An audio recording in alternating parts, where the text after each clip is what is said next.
might get started. Welcome everybody. Thanks for finding your way down into the bowels of the building today.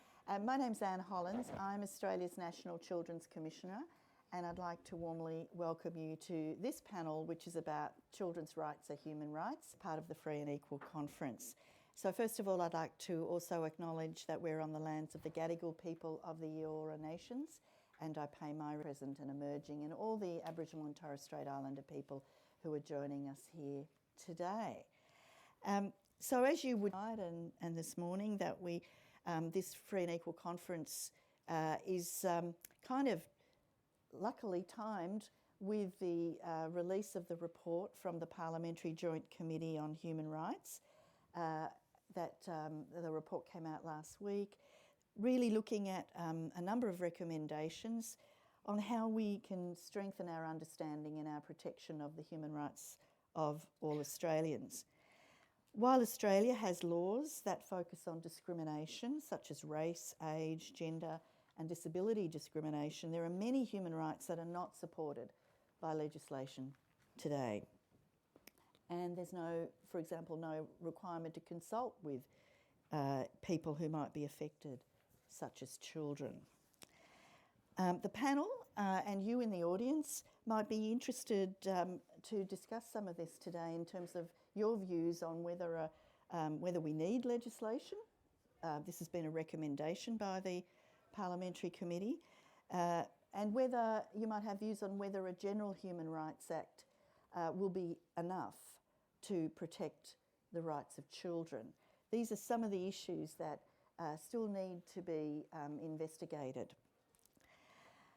As National Children's Commissioner, I've noticed that often we lean towards the concerns of adults in our policy, and the unique needs of children are often overlooked.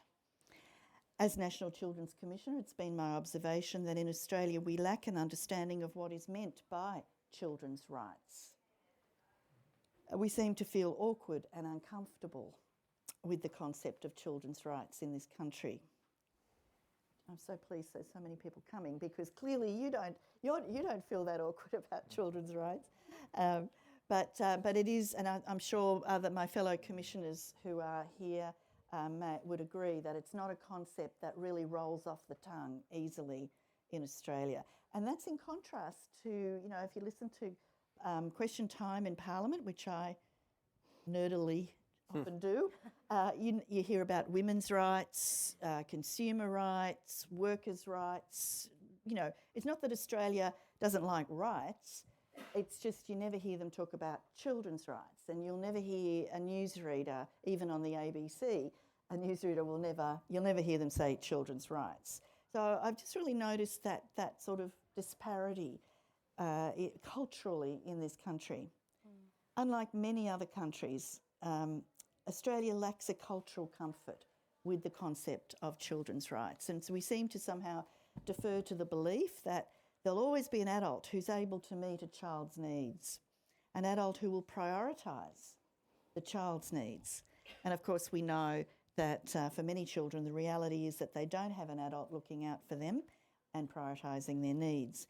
In fact, these most vulnerable children in Australia also don't have governments looking out for their needs. And these are some of the things that we'll be touching on here on this panel discussion today. Welcome to those who've just walked in, and thank you very much for joining the session on children's rights. Of course, because children don't vote, as we know, they have no say in what governments will or will not do for them. Under the Convention on the Rights of the Child, children have all the same human rights as adults, and they also have additional human rights because of their unique situation as children.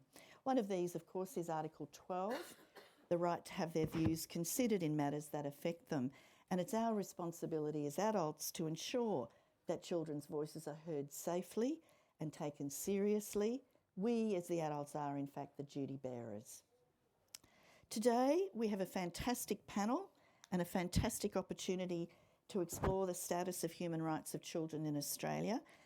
with an eminently qualified group of people up here. But I know there are also a lot of people in the audience who have very strong views about these issues, and it would be terrific to make this as interactive as possible. So we're going to hear a bit from the panellists, but also then open up so that you can get to have your say or ask the panellists questions that you might have. So let me now introduce you to our panel here.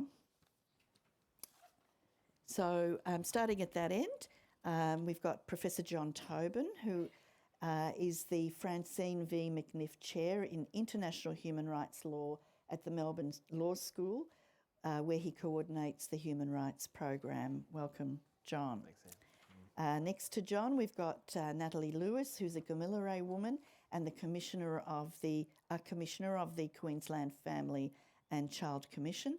Natalie is fiercely committed to progressing a transformational reform agenda to strengthen Queensland's focus on children's rights. Her passion for children's rights is inspired by the experiences of children and young people disadvantaged by systems that are meant to be helping them, especially those in statutory child and youth justice systems. Welcome, Nat. Then we have Selina. Selina Blackley is a First Nations youth advocate. Selina is a proud Kalkatunga woman who's committed to nurturing the potential of First Nations youth in Mount Isa. And I had the great honour of meeting Selina during my consultations for Youth Justice Report that's going to Parliament in a few months. Selina, I met you in Mount Isa, which is a visit that I will never forget. It was a very, very powerful experience. Thank you.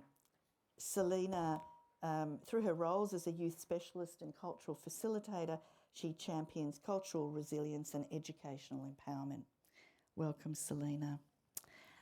And Cooper,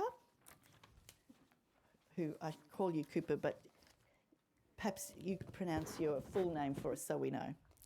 So my name is Kupakwashe Matangira. Okay, that was better done by Cooper. Cooper is a youth empowerment activist and social entrepreneur. Her goal is to ensure all young people enjoy a lived experience of their rights, and she's connected with hundreds of young people to decision makers to ensure their voices inform climate policy and youth justice reform at every level of government. And she's represented Australian youth on a number of international forums and so forth. We're very, very pleased to have you here as well. And then last but not least, Anjali Sharma, who you may have seen on the news over the last couple of years. Anjali is, are you still only 19? 20. You're 20 now. As of last week. Okay, as of last week. Okay. And Anjali, I'm sure she will share with you some of her experiences of campaigning for a duty of care owed by governments to young people to protect their health and well-being in the face of climate change. So, welcome all. Let's get started. So my first question to each of the panellists is, I think the audience would be quite interested to hear a bit about how you got into the work that you're doing on the human rights of children and future generations, Anjali, and I mean, what led you into doing this work, and also what you think are the biggest human rights issues for children in Australia today and why. So we might start from this end now, Anjali. Yeah, sure, I'll kick off. So I was born in India, which is a country that has long been hit by climate disaster, which has been shown particularly in recent weeks with Delhi hitting 52 degrees, breaking records that should never have been touched only last week. And so that's something that my family has had to go through for years and years, whereas I migrated to Australia. I was lucky enough to do so at the age of only 10 months. So I've spent the entirety of my life, minus obviously the occasional visit, in Australia. And living on the other side of the world, I've really seen that the difference in what is being experienced in a country that is on the front lines of the climate crisis, with limited resources to safeguard its population from climate change, to rebuild after climate disaster, to prepare for the next climate disaster. and also understanding the greater ability that I have here in Australia to engage with the political system in a way that people in India cannot. It's really come to the forefront of my mind the way that the needs of marginalised populations are really left by the wayside in high-level political discussions. One of those marginalised populations, obviously, is people of colour, and that's the perspective that I've really gotten from seeing what my family in India have had to go through. But another one of those is young people, and it's very clear with the wealth of scientific evidence that we have right now that young people will be disproportionately impacted by climate change because it's our futures that are being intrinsically shaped by the decisions being made today. And if we know that, if we're all in consensus about that, then my belief is that that should be reflected in legislation. And so that's been, I guess, the crux of my campaigning for the last few years. And as we go on, I'd love to hear from you later about how you think that's gone and what some of the barriers are in dealing with government and getting that recognised in legislation. Thanks. So, Cooper, what led you into doing the work that you do, and what do you think are the biggest human rights challenges facing children in Australia? So for me, my passion for human rights was born out of seeing the impact a deprivation of rights has on families and communities, but also seeing the impact that human rights have and the justice that they bring when they're fully realized. So I come from a country, I'm Zimbabwean, where if you speak out against the government, you can pay for it with your life. And so unfortunately, some of my family members who've done something as small as going to a peaceful protest have been beaten, thrown into jail, and so much worse, just because they exercise their rights to protest and the like. But then also at the same time, my grandfather was legendary for his generation. He was a real stand-up because he really believed in the power of girls' education, and he sacrificed all that he had, and I mean everything, to ensure that my mom and all of her sisters were educated, and the impact of that was they were able to achieve their dreams, and because of that, I am here today. So seeing this complex interplay between rights for some and no rights for others really piqued my interest in human rights and made me feel like they were worth fighting for. And being a youth worker with Save the Children in some of the hardest hit communities by different natural disasters, I saw that in order for adults to defend their own rights and protect the rights of others, they need to have a full experience of their rights in childhood. So because of that, I'm a youth empowerment activist, and my goal is for all young people to fully realize and experience their rights. And I think that one of the biggest issues facing young people in Australia today is an inability to have a meaningful say on all policy that impacts them. Mm-hmm. Thanks, Cooper. Thank you. Selena, what about you? Yeah, so, well, before I begin, as a Kalkatunga woman, I'd also like to pay my respects to the traditional custodians of the land on which we're gathered here today. And in that same sentiment, that is my passion as First Nations people. I am a proud Kalkatunga and Wani woman. I also have connections to the Torres Strait Islands on Moa Island from Coolbin Village. So, that representing First Nations peoples, our children, our young people, ensuring that continuity for our people, for our tribes, and ensuring that young people are educated today on the matters that relate to us and affect us and the policies that are handed down through government, making sure that we're all educated on that so that when they take their place at the table in 10 years, 20 years' time, that they are able to come across with their own ideas and be ready for that handing of the baton from our elders, because, you know, a lot of our elders are tired now. They've fought the good fight for many, many years, and I've been privileged to work alongside of them in Queensland on back in 2022 I was appointed to the Interim Truth and Treaty Body, so Queensland's commitment to the Path to Treaty, and then fortunate enough to carry on through the Treaty Institute most recently with my appointment. So working alongside a lot of elders, Auntie Cheryl Buchanan and Uncle Mick Gooder, who have championed for the rights of First Nations people for their whole lives. So, I want to make sure that there are more First Nations young people that know their rights as First Nations people and are able to take over that fight. And I feel like I wear many hats. I'm a youth worker as well, and I work for Save the Children or 54 Reasons. And I'm also a cultural facilitator for my family's cultural business, Malkari. But yeah, it's working with mob and seeing firsthand, what intergenerational trauma has manifested into in today's society is my driver. Both sides of my family were firsthand impacted by the stolen generations. Both my great-grandmothers on both sides were taken from Kalkatunga country and put on Palm Island in the 50s. Prior to that, my grandparents were born in the 50s on Palm Island. So that's a really big driver, and I think for First Nations young people, we need to be educated to ensure that things like that don't happen again, and that we are able to stand staunch and advocate for that. So yeah. Thanks, Selena. As Yama Malia, Naya Natalie Lewis, Naya Gomorayuna, and as a guest on Country, I just want to pay my respects to the traditional owners and to the elders of the Gadigal people. But also, it's really important. We're talking about children's rights, and it's so central in many of our cultures. And so it's really my hope today that our words are, spoken and then heard in a way that honours the legacy of all of our ancestors. So the work that I'm almost coming up to 30 years ago, my first real job was working for the Aboriginal and Torres Strait Islander Legal Service in the Deaths in Custody Monitoring Unit. And I haven't really moved too far away from that space of justice. So I've worked a lot in youth justice and child protection in Queensland and in the US. I'm working in gang prevention.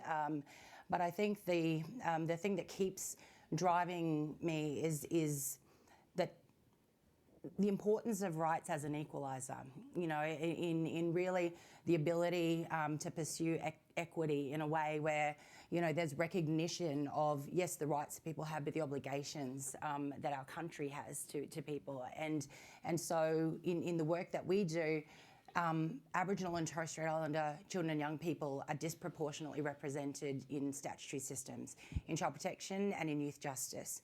And when we flip it and we look at the equitable enjoyment of their rights, they are severely underrepresented. And so I think that for us, that's why it's critical to centre children and to pursue a rights-based agenda in Queensland that is really, that doesn't conveniently overlook children.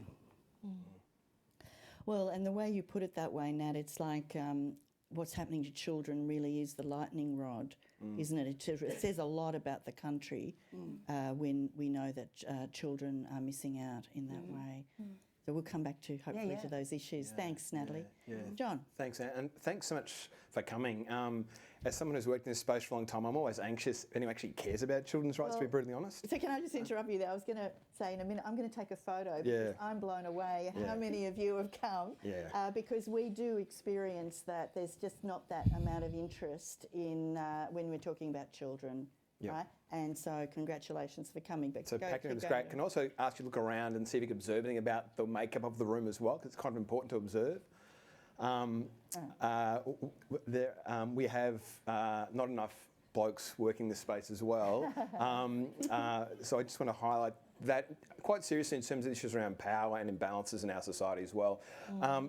Very briefly, I didn't think much of children's rights when I was at law school. I'm just amazed by these young people, young adults, just so much more thoughtful than I was. Probably white and privilege doesn't, probably explains part of that as well. But when I first discovered the Convention on the Rights of the Child, I thought it wasn't much. I had no interest in it, to be honest. I thought it was unenforceable, overly ambitious, wasn't really relevant to what was happening in Melbourne at the time, and I sort of disengaged with it, to be honest.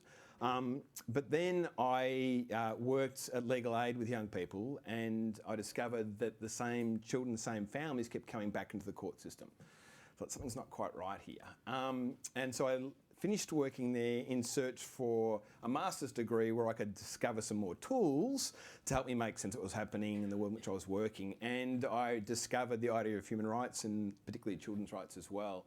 So for the last 30 years or so, I've been using this idea as a concept to try and inform both my research, my parenting, which I fail at miserably, with 4 children, and any sort of issue I engage with in terms of young people itself. And I should also say, in reflecting back now, I was a product, and I probably will, this is a bit raw, but I was an product of a private school education, but and privileged in that sense, but we're also abused. All of us were abused. And not sexually my fault, but we're all physically abused and emotionally abused for a long period of time. And the reason I say that is because I look back now and say, gee whiz, I didn't know what was happening was wrong to us. No one did.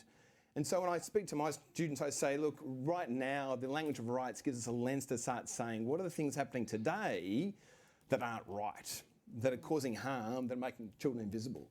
And it dawned on me this week at footy training. I coach under 16 boys, and they're running around like, you know, kids, as they should do. But they were really quiet. I said, what can't I hear? And I said, my voice. I said, why can't I hear you? I said, are you tired? No answer. Is it, you know, you're bored? No answer. It's because you don't know how to use your voice. And I said, yeah. It's like, geez, that's an awareness for me, who's someone who's been in this space for 30 years, and I'm training, have been for 10, 12 years. I haven't taught my own footballers and cricketers how to express their views when I'm teaching them as well. So in every part of my life now is dawning most days of the week about what I'm not doing, but I do find the idea of rights is a really useful tool to inform both my research, my teaching, but also the things we engage with in our lives as well. Yeah. Well, that's a really good segue to where I was thinking we might go next, and that is that what is the value of human rights? But I'll just reflect, John was telling us before that when he started out, there were no children's commissioners in Australia. And so now, you know, there are quite a few in this room actually. And so, you know, it's good to sort of acknowledge that things are moving, but the question is, you know, have we moved enough and where do we go to next? And so on the issue of, you mentioned apologies. So my background is not in human rights, but it's in working in child and family wellbeing for my whole career. And I've been part of having to do lots of apologies, even as a chief executive of large organisations. I've had to publicly apologise for past practices. And I often think, well, what is it that someone will be apologising for in 25, 30 years from now? What is it that we're doing now? So my question back to you as the panel is, you know, what do you think are the barriers to policy reform based on evidence? We have a lot of evidence about children's needs and what we need to be doing in society, and you know, but that's one of the things Australia's done well, is we do a lot of good research, right? So we have a lot of evidence, but there are barriers to reforming our policies on the back of that evidence. What do you think those barriers are, and do you think legislation would help? And how? You know, is legislation something that will help, and how will it help? So whoever would like to go on that, just jump in. The 3-year election cycle, I think that's Is a barrier? a big barrier. I think the fact that as soon as politicians are brought into office, they're thinking about the next time they'll be at the ballot boxes and how they can make sure that the actions that they put into place then will return them in the next 3-year election cycle. And that's a real barrier to thinking long term, to thinking about the needs of children and the needs of future generations, especially with the voting age sitting at 18. I was only just able to vote in the last election, even though I've been campaigning for the rights of children since 14, 15 years old. How old were you when you took that case to? 16. I was, Do you want to tell everyone what that was about very briefly? Yeah, so I was 16 years old when myself and 8 of my friends who were 16, 17 or younger sued the former federal Environment Minister, Susan Lee, and we argued that she owed and was breaching a duty of care to young people to protect us from the impacts of climate change. It's very similar to the work I'm doing now, but it was before the courts, not the Parliament. And it led directly into the bill now because at first the federal court found in our favour, and they found that that duty was owed, which was novel and groundbreaking. Unfortunately, the government then appealed that decision, and the federal court on appeal ruled with them and overturned that duty of care. But in doing so, they said something very interesting. They said that it wasn't necessarily true that this duty didn't exist, but that if it did exist, it was the job of Parliament to legislate it, not the courts. So that was honestly shirking responsibility from them, but luckily the duty of care concept now has been taken to Parliament. But I think with the voting age sitting at 18, students, young people are left with very few avenues with which to make their voices heard. You've got protesting for the people who have access to amazing pro bono lawyers and high-level legal representation, which is not a lot. There's, I guess, class actions, there's political campaigns, but really how many young people can actually engage in that alongside school, alongside just being a young person. And I think that's a big barrier to doing what we do, because politicians look at you and they think, my decisions aren't going to impact whether you vote for me or not, because you can't vote. That's right. No I'm just votes going to in duck across kids. here and get water before I go Oh, into sure. a big fit Go of ahead. coughing. Who'd like to go next? Yeah, Selena? I think I'll just jump in there. Yeah. From like a First Nations perspective and point of view, I think a real barrier is, you know, these already preconceived ideas and misconceptions that are placed upon Aboriginal and Torres Strait Islander people. So, you know, a little bit more about my youth worker role. I work with disengaged young people, and that's how I met Anne. She came out to Mount Isa last year, and we spoke about, you know, what are the barriers that are actually facing for my young people. So in my program, I work with a really broad range, so 8 to 21 young people, First Nations young people as the majority, who have experienced youth justice matters, have been incarcerated. And I think it's already, when we start talking about the rights of children and, you know, the hot topic of, you know, lowering, you know, the age and all these sorts of things, it's these preconceived ideas and misconceptions that, you know, we're looking for handouts and that we're looking, you know, that, you know, these rights that'll be put in place will just get these kids off of their charges and, you know, things like that. And I think that's a real big barrier when we don't actually look further deep into why are these kids actually in the youth justice system? Why are they in care? They're all manifestations of intergenerational trauma, and I don't think that's addressed enough. And, you know, if we were to have legislation, I think that's putting that accountability back onto, you know, youth justice, child safety, detention centres to uphold and respect, you know, not only the rights of First Nations young people, but all young people who go through those systems. So I'm glad you've raised youth justice. Some of us were hoping it would be raised, but because I think it, you know, that is the area that often, I mean, I think child protection and youth justice are both the areas where the most egregious breaches of human rights of children are occurring. And for some reason, despite all the evidence, we're really lagging in our reform. So I've been really interested in what are the barriers to reform. Yeah, Nat, do you wanna I go? think you know, we are fortunate in Queensland that we have a Human Rights Act and we have a very staunch Human Rights Commissioner. But we do have also you know, some pretty disgraceful recent history about just how seriously we take the human rights of children when it comes to votes. Let's just, you know, be honest. I think in terms of some of the really populist decisions that have been made more recently. And I think without having that explicit process where we have to think about what are the unintended consequences that can emerge as a result of particular reforms. And now we have the compatibility process around the Human Rights Act.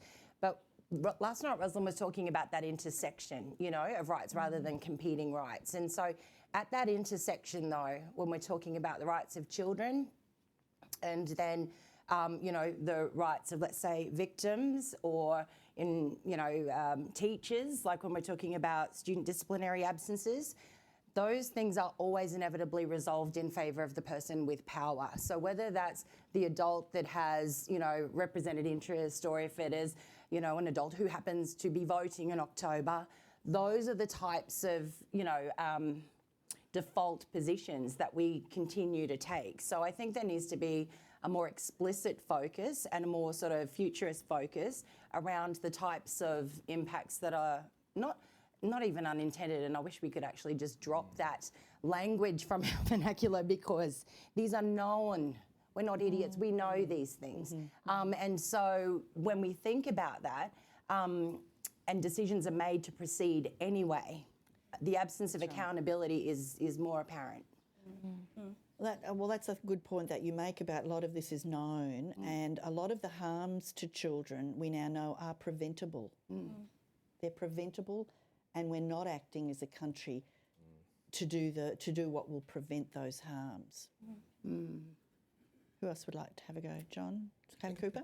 Yeah. I think a big barrier when it comes to child rights is young people not being viewed as stakeholders and as decision makers in their own right. A lot of the time when we think about young people, we almost view them as passive receivers of authority or the status quo, and we never really see them as agents of change. And we always hear this language of young people are the future, they're the future leaders. But in reality, young people are the present. They are today's catalyst of change, and decision makers need to work with young people, because the research shows that if stakeholders actually inform policy that impacts them, it will be made way more effective. But for some reason, young people just aren't seen as agentic. They aren't seen as stakeholders, but the United Nations Convention on the Rights of the Child makes clear that young people have a right to inform all policy that impacts them. So I think legislation is important in advancing child rights, absolutely, but what is also important is having a mandated and entrenched youth voice and youth collaboration and co-design with government, because with collaboration, we can really address the issues. And do you have a view on what that would look like in Yes. Australia? Oh, yeah. I have lots of views. You want to tell us briefly? I think it looks like more meaningful youth advisory councils. I love youth advisory councils. I think they have a role to play. My worry is that they can be a little bit tokenistic. Really? Yes, if not done well. And so for me, I think, one, it's having youth advisory councils that actually inform policy in a meaningful ways, where decision makers are accountable to young people and come back and say, you've informed XYZ, and thanks to your voice, we are actioning this. And then the other thing is, I think decision makers need to put in the work and actually go into communities where young people are, particularly marginalized communities who are not always represented at the decision-making table. They need to go into those communities, hear the voices of children and young people, and then work together to create change. Okay, well, there's a few decision makers in the room, I think, and I won't single them out, but I hope they're listening, right? John? I mean, a huge conversation just in terms of legislation. With the gold standards, what's happening in Scotland, so you probably all know that this year Scotland decided to embark on, not this year, but actually several years ago, embark on a child rights revolution. And I think that's an important point to make. Their political leaders, in conjunction with youth leaders, said we're going to transform the way we deal with young people. Through a few hiccups, have now adopted the UNCRC Incorporation Act. That basically means that every right in that international treaty that I disregarded when I was a student is now going to be part of the law in Scotland, and every decision maker must give consideration to how they think about children's rights in every decision that affects them. Now that's setting the bar at a really high standard. It's sort of what we want to think about what's possible.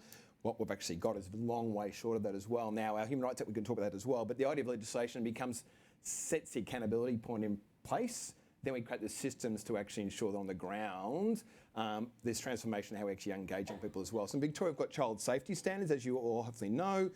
The new standards actually include a requirement that we actually give children a voice in everything we do with them. So yes, youth advisory councils, but when I'm coaching them in the football team, you know, there's no education about that. I'm responsible as the coaching coordinator. I'm not doing that. Now, that's not because I don't want to. I just get distracted, you forget. And so there's this need to sort of link up with the revolution through legislation, and then also making sure on the ground we're actually creating systems and processes that allow for people who might be tired or stretched or lacking understanding to actually create the systems that you talked about to actually empower young people as well. And I just want to add in that part as well. We've amended a couple of pieces of legislation this year in Australia. The Family Law Act is one, and we've now decided we will include children's views as being part of the assessment of a child's best interests. There's a problem with that because it doesn't say and take them into account in light of their age and maturity. So we still give all the power back to the adults to make decisions in what they decide is in a child's best interest. And we say to young people still, you're too young to know what's actually best for you as well. So we're still falling short in that space. The other thing as well, in relation to the case you so courageously brought, we're creating legislation to impose a duty on our policymakers to think about the impact on children both now and in the future, but there's no explicit requirement to actually consider their views. So we still aren't getting it. So we're still adopting what I call a welfarist model, where you say, we'll care for kids, but we'll decide the conditions under which we care. We won't actually allow for young people themselves and their insights and agency expertise to actually shape and inform those decisions as well. So there's a lot of work to be done, but there are standards that can inspire us. And then, as we might want to talk about, the Commission's report's got a procedural duty as well, which I think is really important for us to think about as well. Yeah. So, having said at the outset that we've come a long way in Australia, these are some of the things that you guys are pointing to now. We still have got quite a long way to go when it comes to children. Just on the point about the Scottish Act, John, so question from me. So is it correct that Scotland also is under has a Human Rights Act, a general Human Rights Act, but it has this special act that focuses on incorporating the Convention on the Rights of the Child, and what do you think about that? Yeah, well, as someone who now does believe in children's rights, I like the idea.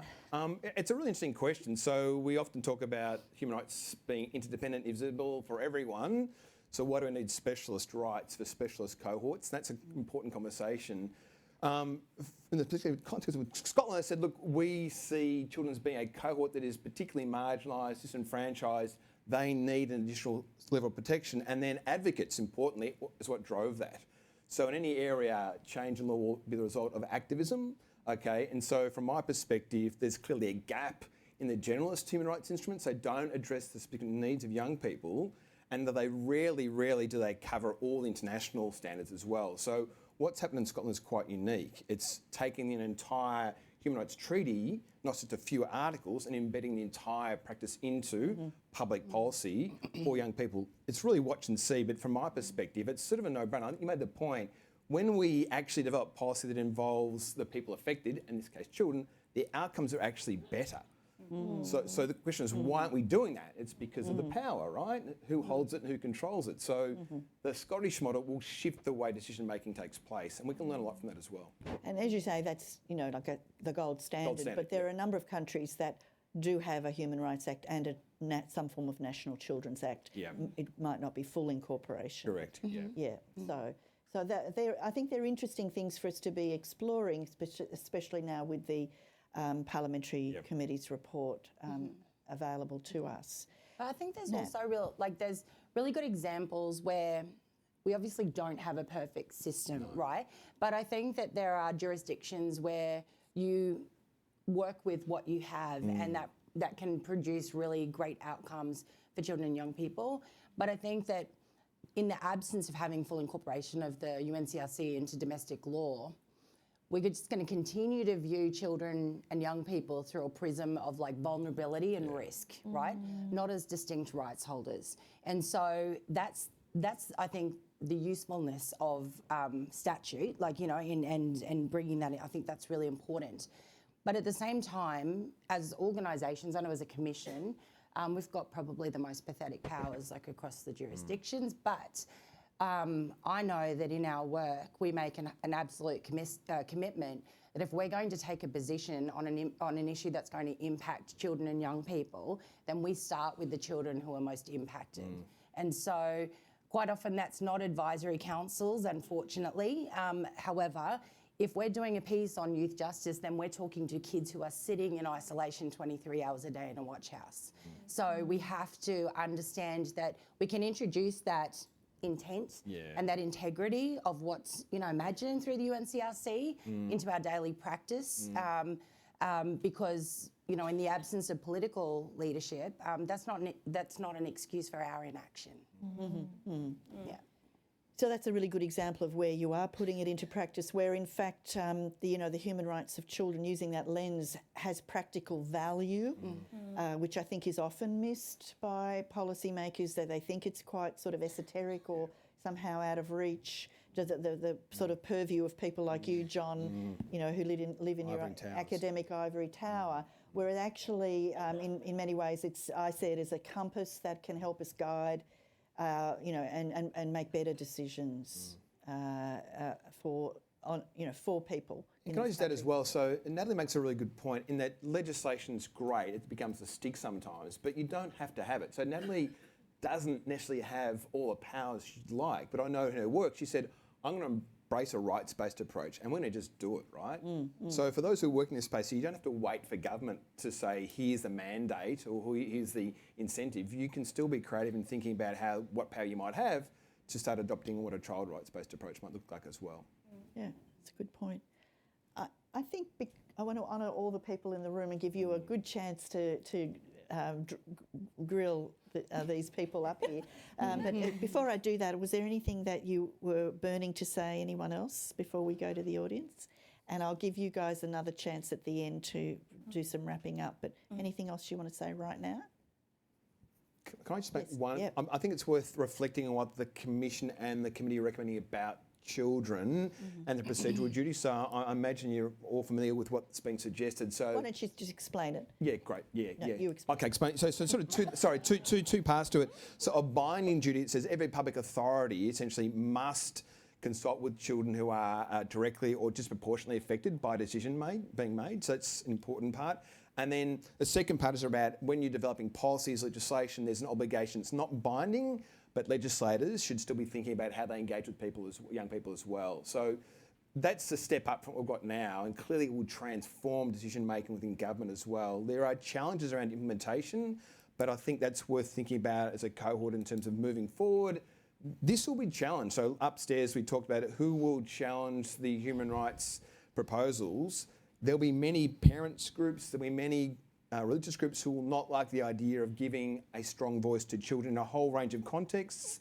Think gender affirmation services, think around identity or relationships, very controversial issues, but this requirement, if enacted, will shift the dial, I think, when it comes to decision making as well. So thoughts, observations around that would be, I think, important to hear too. Yeah. Well, and I'm sure there are people in the audience who have those thoughts. So we have a microphone. Thank you, Georgia.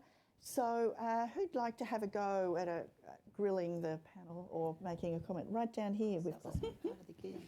And perhaps if you could say your name and where you're from when you start. Thank you. Thank you. My name is Dawn Blanche and I'm from Moree, New South Wales. My question is, working with young children around the law, is I don't think they have a right. Because when we go into and sit before the judges or before the solicitors, is that they're concerned about the age, they're getting younger and younger, and they are incarcerated whether we like it or not. And I think the sad part about that is that we sit here and we speak about rights, but they don't think they have any rights. They don't believe they have any rights. The other example of that is when they're picked up by police as well. It's you will do as I say, not what I think you should be doing. And they're fairly strong in the local, like remote areas, which may be fair enough. But what I don't understand, we're all professionals. It costs us nothing to be good to a child or anyone for that matter. But we are just in a state where we even got people within our own communities, and I'm not racist by any means, but non-Aboriginal people, let's incarcerate them and push them to the extent of the age of 10. And that's a real concern, and that's why I'm here today, because, they're already traumatised for whatever reason. And of course, we're not going to solve everything, but we have to have a system in building relationships, and I feel even as an adult, we don't do that enough. Yeah. And that's Did you have a question as well, Dawn, or did you want to ask the panel anything? Yeah, about as we spoke about the system, the juvenile system, and those that have worked with those, because they are the ones that, for our area, we're most concerned about, because they're the ones obviously in trouble and being sent to. And when they are, the distance for, and most of them are like single parents, have to travel a full day to get to visit their child, but they were unaware there is now support available to help them to reach their children. The other thing is working with children. I don't believe you've got to be a brain surgeon to shovel dirt. And we're trying to encourage parents to be a part, say if they've got, more than one child involved in the justice system, so that they can react and build that rapport again with their own parent or with their own family member. So there's something good that is coming out of it, and it's not no disrespect to anyone else that they are, but did we ever stop and think that's who they want? Yeah. Because too often we're making decisions for young children we know nothing about. Yeah, that's right. So, and thanks very much for those observations, Dawn. And I'll just reflect that as part of the project that we've been working on, actually travelling to around Australia, meeting with kids in prisons and in communities. It's the kids. You don't have to be a brain surgeon to know how to do this. The kids themselves know what they need, right? They know exactly what would make a difference to help them not get into trouble with police, right? If you just bother to ask them, they will tell you, and they will say that it's preventable, right? And we just need someone to listen and to get over the politics which was raised about, the next election coming up, and to actually look at, well, what is it that will help these kids to not end up in that situation? Can I just add on to that? I just want to share, so thank you for sharing, Arnie, but just, like where you come from in your community, like I come from Mount Isa, which is far northwest Queensland, we share the same troubles, and, I'm sure a lot of communities, remote communities, smaller communities, Indigenous communities share in the same thing. And it comes back to that, you don't have to wait for government. No. And in the service that I work in, people that I work with, they don't even work in the same way that I do. Like, you have to lead from a trauma-informed practice. You have to, hold yourself account for making sure that these young people, that you're asking them, what do you actually need, bub? Is this, how can we help you and your mob to be able to understand what your charges are, and we see the same thing back home, mob coming into children's court every Tuesday, and they don't even know what they're there for, or people are under the impression that they're bringing up old charges to, to send these kids off to youth detention. So, having that, that, I guess, that accountability on yourself when you work in these spaces to try and do your best to help, And treating everyone with respect. That's just a pure lack of respect you're describing there, isn't it? And then it's also where, I've gotten to a point over the 3 years that I've been a youth worker where I've empowered families and children to know about their rights. And then that same thing, I had one specific young person, he was very staunch on what his rights were, and he knew what the police, could and can't do to him. And then, they picked him up alongside the road, and the same thing, you just listened to me, and he, retaliated. And then it's that conflict, and, how do we support then, when this child is trying to advocate for their rights, where is that backup support for? Yep. Yeah. Cooper? And to your point, and when you were saying we just need to listen to children and young people, particularly those in contact with the justice system. I worked on a youth justice reform policy in New South Wales government, and I suggested going into youth justice facilities and talking to children and young people. And for some reason, this was considered as being a really novel idea. And so, anyway, we did that, and the outcome of that, I think, was really rich. So we spoke to children and young people. We're like, tell us, what's your story? Tell us, what do you wish was in place to have prevented you from getting in here? And the insights from that shifted the lens of youth crime. It shifted from being a behavior issue to being seen as a social policy injustice.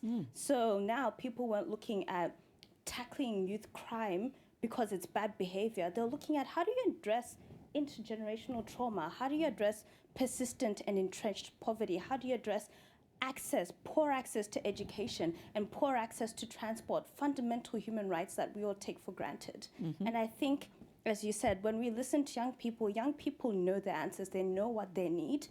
What we need to do as adults, although I'm under 25, so I'm not sure if I'm an adult just yet, but what decision makers need to do is to listen meaningfully and let these voices inform policy. Great points. Okay, I think we have some people around the other side. Lady in blue, maybe?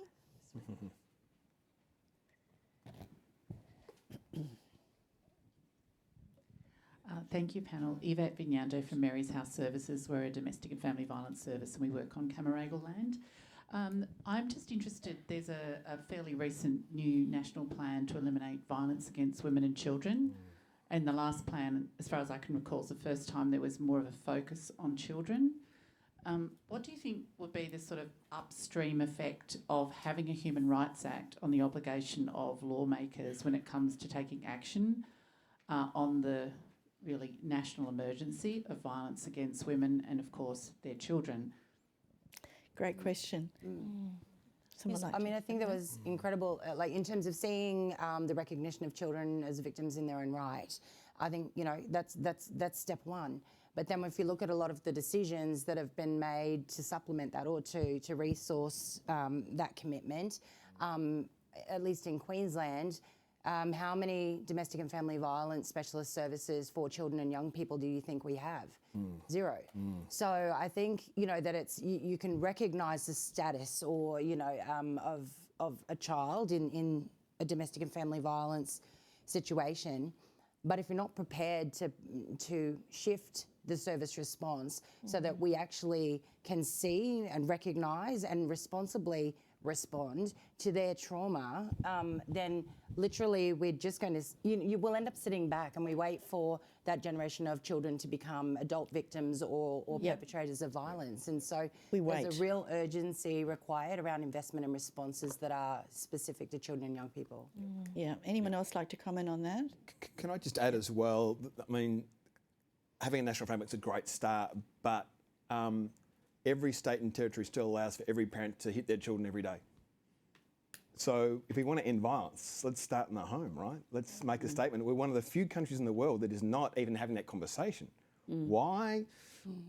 You know, so I've got 4 kids. I count the 2 oldest because they're now 18, but I think the other 2, if it's reasonable chastisement. So, you know, there's an issue about how society doesn't see the connection between practices happening in the homes around violence. Then we wait. We wonder why, if we legitimise it as a form of discipline and correction, is it any surprise we start seeing, it's a clear, very complex issue, any surprise that we start seeing these things happening later in life as well. So we have to be, again, listening to children. Every child who's spoken to about being disciplined by their parents says it doesn't work and they don't like it, right? So, but that's all pushed to the side because it's a parental right, which is a really significant point to sort of highlight, because children's rights and parents' rights are often seen as being oppositional. There's clearly a conflict there, but a child rights-based approach says we'll respect parents' rights and duties around how they engage with their children, but there are limits to what they can do. And until we control those limits, we create situations where there is harm taking place, and that shouldn't be as well. So if you speak to any health practitioner, they're sort of pulling their hair out saying, why is this allowed to happen? But if you put it on the agenda for politically, there's complete pushback, which is really frustrating as well. I'll just make a quick comment as well. I think that's a really important question. We've, of course, now seen National Cabinet really take on women and women's safety as a key priority issue, and you know, I think it's good, right? Maybe not enough. You might not think enough, but at least. But do you know, children are not a priority for National Cabinet, or children's safety, not there, right?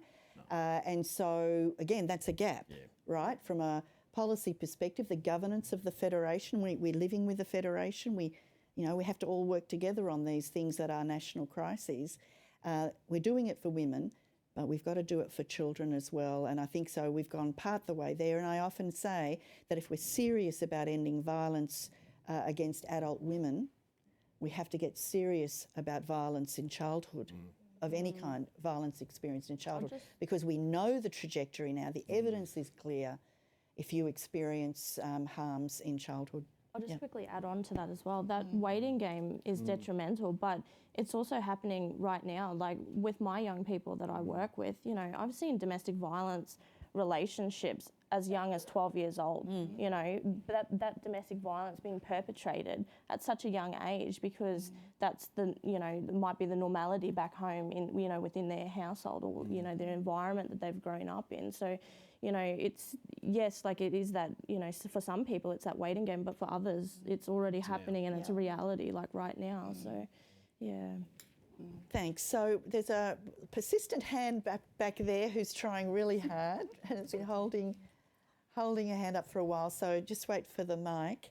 But just while we go up there, just that's one of the comments that really stood out in our consultations with kids for our project is that that concept of we wait.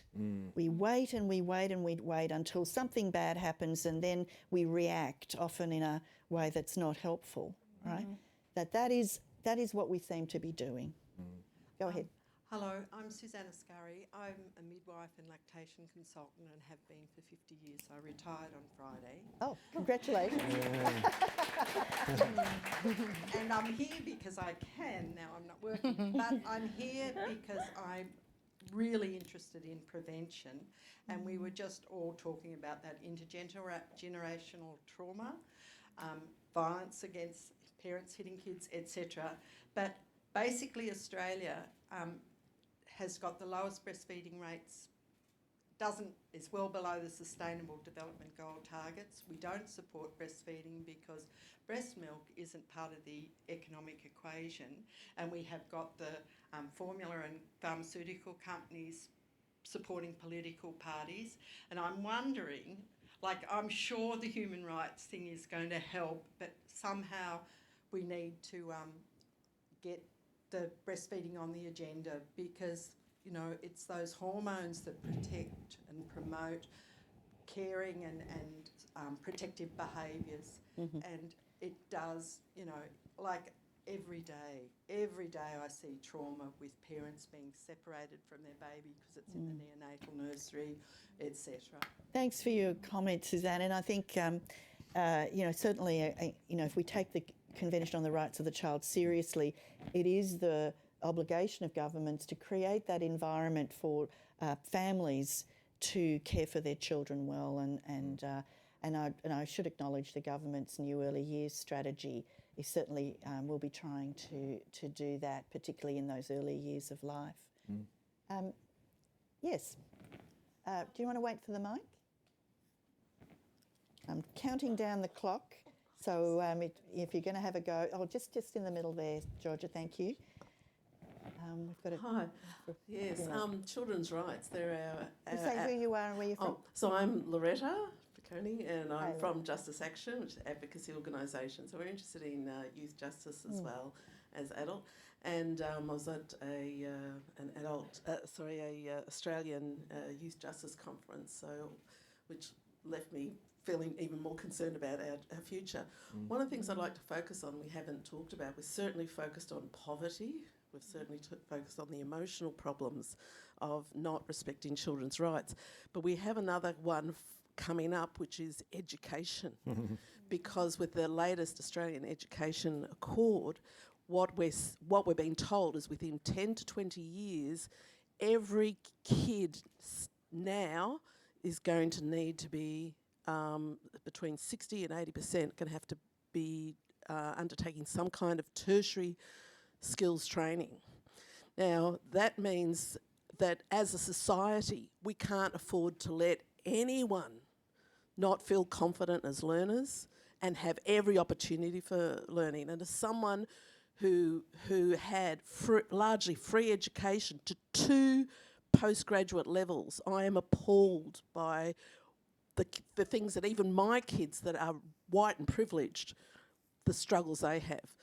So if we're going to break the poverty cycle, we have to be very concerned that young kids now in primary school, they have to see themselves as good learners, as capable, because they will severely suffer a double disadvantage. Now, specifically, Justice Action is talking about computers in cells, in the youth justice space as well to maximise those opportunities for education. But I'm calling out to everyone, alarm bells, that accord is really significant, because the kids we're struggling with now, not only will they have a double, triple, multiple disadvantage, they won't get out of poverty if they don't feel they can learn and that they can find their own way through our education systems. But we will lose out too. The altruism, a little selfish bit in there too. So it's a good point you make about education, of course, is a right of children. And someone made the comment to me that we have a universal education system, but it's only universal if you're in there. And the kids that are not in there because of either they're struggling to learn or there's behavioural problems and they get suspended, whose job is it to look after them? Who is accountable for those children who dip out of the universal system? So we've got to do some thinking about that. And of course, we know if kids aren't at school, where are they going to be likely to get into trouble? Go panel. Who'd like to comment on education? Well, I just want to say that quite often it's not because kids are dipping out; it's that they're not being given an alternative or an option. Not fit for purpose. When we look at the rates of student disciplinary absences, and we talk about youth justice, it is the most reliable indicator of a child's involvement in the youth justice system when they've been suspended and excluded from school, and when that happens early. And so I think that thing is, this is where it's useful in terms of using the rights-based approach, is that the child is the rights holder. They are owed a quality education. And we need to reposition the system to understand itself as a duty bearer. And it's just because I think at the moment we're able to discard children when it's inconvenient, and so I think there's a lot to be done there. I know there's always an argument about, kids getting real cheeky and they're getting violent in class, or there's things happening, and it is. I don't expect that teachers have to become social workers and police and every other thing, and God knows not wear body-worn cameras, which have been suggested in Queensland lately. But I think that what's really important to realise in that is that we're not asking them. You have to provide a response to the behaviour, but you also have to understand the behaviour in its context. And what sits behind that is intergenerational experiences of poverty, is being unsafe at home, is struggling in terms of housing stability and homelessness. So they're the types of things that, in order for our children to be able to access a quality education, they have to be safe and well in the environment that they live in. So much of that work needs to be done outside of the education system. But I do think that there is a role for the education system. Oh, yeah, so often for when we sure. talk about kids not being at school, we talk about how do we get them to school. But what kids say is they don't feel they belong there. No. It's not fit for purpose for them. And what work is being done to make schools fit for purpose for the kids who have complex needs? This is Can I also New South Wales, can I say, in New South Wales, in the mental health inquiry, there was a Bronwyn Taylor, there was a online discussion about nurses, clinical nurses going into hospital. What are they doing? Those clinical nurses, it sounded like, I can't say for surety, but I'm observing what they're describing, is that there's more monitoring. But who's giving the help? Oh, we're waitlisting people and checking whether they're actually getting to the GP whose services aren't there. There's not enough services in remote rural areas. So what is it? More monitoring, more coercion, more surveillance, or who's actually helping? Thank you. I'm going to move on because we're running out of time. Anjali? Just one reflection on what you said about disciplinary action. I think it's also really important to think about who our institutions actually work for. And I'm talking about one specific incident that has happened yesterday, and that is that some of you may have seen that a student was expelled from the Australian National University over comments made in an ABC interview in relation to the Gaza Solidarity encampment at ANU. Now, obviously, there's a lot to be said about the nuance that this person conducted themselves with, about their actual comment, about the merits of their comment. But if you read the ABC article about the expulsion of this person, Beatrice Tucker, who has been named and now will probably sacrifice a lot of her university education and her career because of regurgitating what she has learned in her international relations and politics classes, the ABC article acknowledges that Australian National University was under pressure from the Jewish lobby, from Jewish organisations, from people around the country calling for the expulsion of this one person, Beatrice Tucker, for the comments that she made in an ABC Canberra radio article. And the ANU succumbed to that and expelled this one person who now has had a lot of her career thwarted because of that.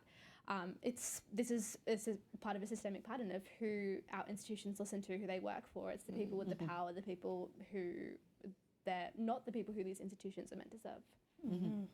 Thank you. Look, we are running out of time. I'm going to just, I think, take one more. You did have your hand up for quite a while, so I will give it to you. It's a terrible position to be in at this point. I just wanted to acknowledge the educational thing first, that we live in a very colonial system, and until the colony is dismantled, there is no way for our children to actually engage in positive education experiences. We need applied learning for our mob. We need applied learning mostly for all young people, because they are doers. They are kinesthetic learners, and they need to be on the ground getting their hands dirty and actually learning through that way. You can attach it to a curriculum, and I promise you I know that because I worked in a flexi education for 12 months. Anyway, I'm passionate about that. Sorry, triggered me. Thank you. Sorry, did no, you say it wasn't your Montessori. name and your My name's affiliation? Tulane. I'm from the Fred Hollows Foundation. I work Okay, in the social justice and regional engagement team. Thank you. And as a youth worker for 15 years before stepping into this role, I know that I have to hold the 10 child safety standards to account every day in my practice.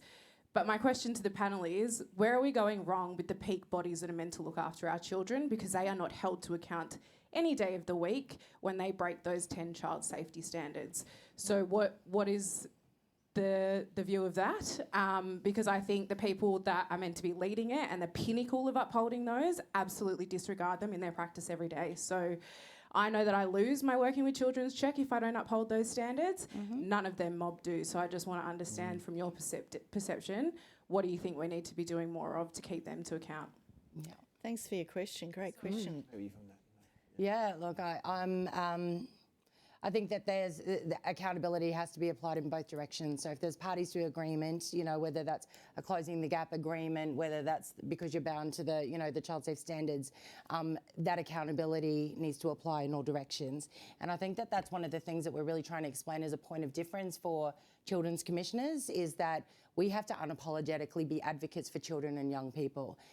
We don't represent an industry. We don't represent a sector. We have to focus on children and young people.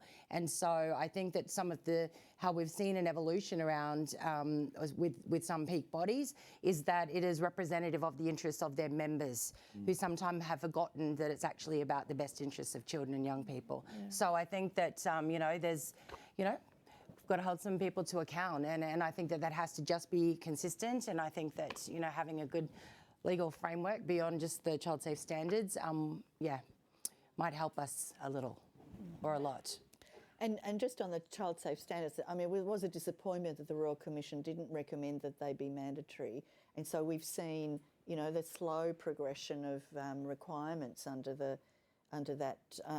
child safe standards. And the recent Tasmanian Royal Commission basically repeated what the big Royal Commission had done, because, these were not implemented. So it just shows you that when there's no teeth, there's no accountability.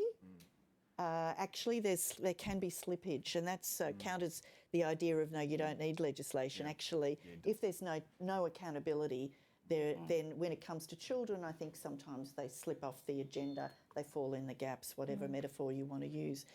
Anyone else like to comment on that question? I think just speaking from a frontline worker as well, sis, we just have to keep turning up every single day, and we know in ourselves that we're turning up for mob, that we're there to help our people go forward, and we might positively impact one child's life, and I think doing that is better than than not. So thank you.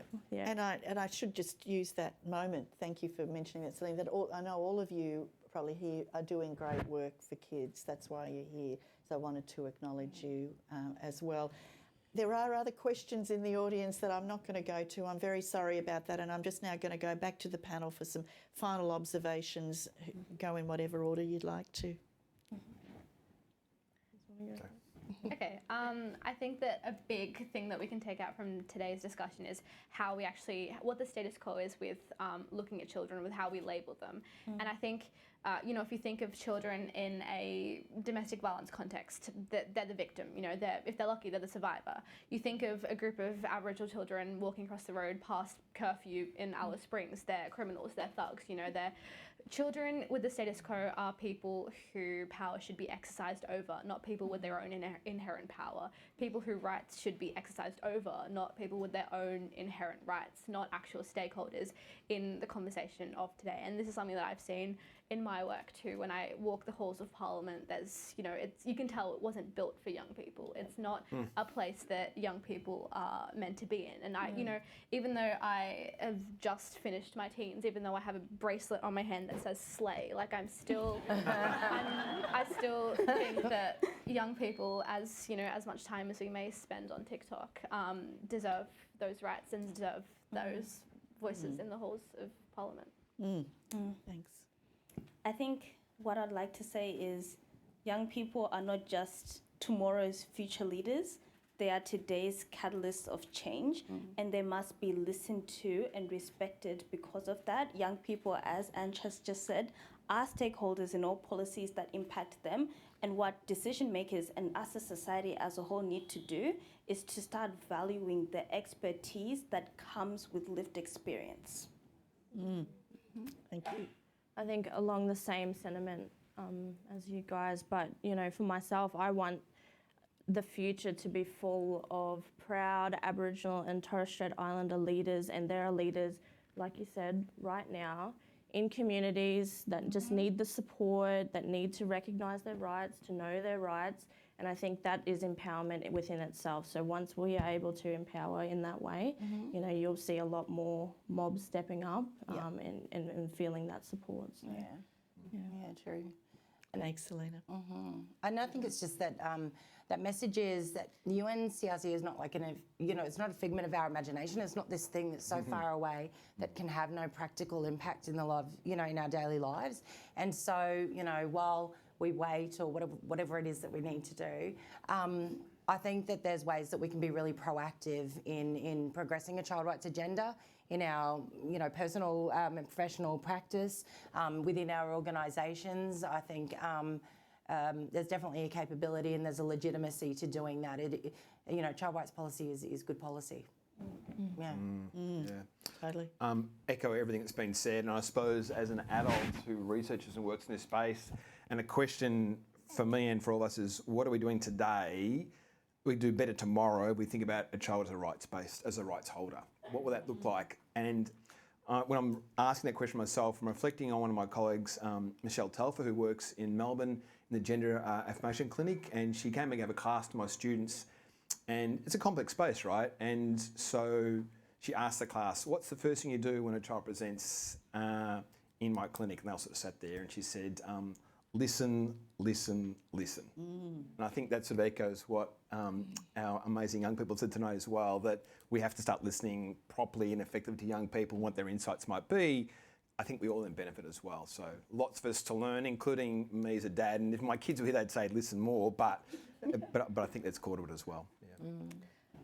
Well, there's nothing for me to add, really. I mean, that especially that summary of listen, listen, listen, because you know, I think we've really been privileged today. I've been very privileged, and I hope you feel so too, to hear from people who have some really valuable things to say about the importance of paying attention to the human rights of children, but also that there are significant challenges that we face that children are not listened to. I've been told myself many times by members of Parliament that there's no votes in children. So, you know, like if I think all of us have to work a lot harder at amplifying the Convention on the Rights of the Child, to make it real, to show how it is a compass that can guide us to make better decisions and hold us as adults in the community accountable as the duty bearers when children don't have that voice that they need. It's given me great comfort to see so many people come today, as I said at the outset. Someone did take a photo, thank you. You know, but I do think we need to be louder. Yeah. I'd like to just finish with that it's not, don't think the Human Rights Commission's going to do it or someone else is going to do it. It has to be every single one of us with our neighbours and with our local members of parliament. I am confident that if we're loud enough about and we speak with one voice for children, that we will get there in terms of progressive improvements for the human rights of children. Thank you very much. Please thank the panel. Well done. Good job.